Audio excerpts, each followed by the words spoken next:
Hello everyone, welcome to Kankana Kaishap. So আজি ৰাতিপুৱা একদম গা পা ধুলো জলদি উঠি যেহেতু মন্দিৰলৈ যাম আৰু ইয়াৰে মন্দিৰবোৰ একেবাৰে 5:30টাতে খোলে আৰু 11টালৈকেহে থাকে সেয়ে জলদি যাওঁ আৰু মন্দিৰলৈ ৰেডি হৈ ললো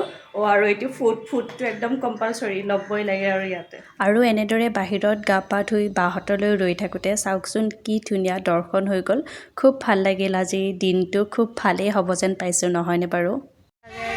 দৰ্শন হৈ গ'ল ন এয়া এতিয়া শুই উঠিছে চকু ফুলি আছে বাহঁতৰ ঘৰৰ পৰা যিহেতু অলপমান দূৰত সেয়েহে অটত আহিলোঁ আহি পালোঁ ওম শক্তি টেম্পল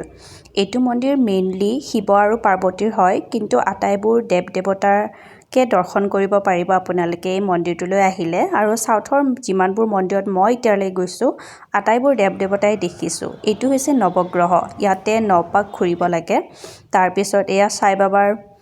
মূৰ্তি আছে তাতেও দৰ্শন কৰিলোঁ আৰু আৰ্কিটেকচাৰটো খুব ধুনীয়া মন্দিৰটোৰ আৰু এয়া নেমুইদি চাকি জ্বলাই জানেনে ফাৰ্ষ্ট টাইম দেখিলোঁ ভাল লাগিলে নতুন কথা এটা শিকিলোঁ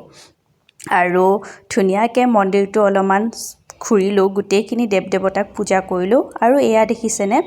এয়া হৈছে নজৰ উতাৰি আছে আচলতে এখন কুপন ল'ব লাগে দামো বেছি নহয় 10 টকা তাৰপিছত এও দেখোন নেমুত অলপমান কপুৰ জ্বলাই এনেদৰে মোৰ চাৰিওপাশে ঘূৰিয়ে তাৰপিছত নেমুটো পেলাই দিছে আকৌ এটা নতুন কথা ফুড এওঁলোকে মহিলাসকলক নিদিয়ে নিজে ল'ব লাগে তাৰপিছত খালোঁ প্ৰসাদত কি আছিল জানেনে লেমন ৰাইচ সঁচাকৈ আমাৰ তাৰে প্ৰসাদৰ নিচিনা নহয়